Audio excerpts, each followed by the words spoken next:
洛陽城1億1度嘅武林大會熱鬧非凡，各派高手雲集，擂台周圍兵旗獵獵。正當比試如火如荼之時，一隻白色嘅犬隻曉然登場，自報無名犬俠。對手係號稱快腿王嘅影無痕，此人腿法陰柔刁鑽，專破下三路，曾踢斷多名高手腿骨。比試鈴聲響起，影無痕身形如鬼魅，率先發難，連環腿影夾雜陰風攻來，炎雷穩立如山，待腿風及身，方才驟然發力，神腿雷光環步展開。只見佢身形化作一團金紅殘影，橫影星火光芒大閃。無數狗影喺擂台上交錯穿梭，每一道殘影皆拖曳電火美跡，虛實難辨。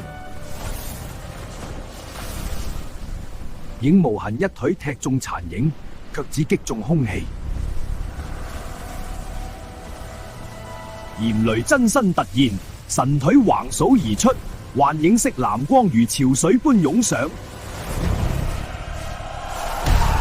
伴隨火電神拳嘅輔助重擊，一腿正中影無痕腰際，影無痕悶悶一聲。啲腿法究竟係何門何派？影無痕不跟失敗，使出絕招無影鬼腿，炎雷低頭，神拳跟上電火面，拳影層層疊加，幻影色光芒如焰火盛開，用腿法完美配合，最終一記神腿幻影絕踢，腿影化作千重光焰，徹底擊潰對手。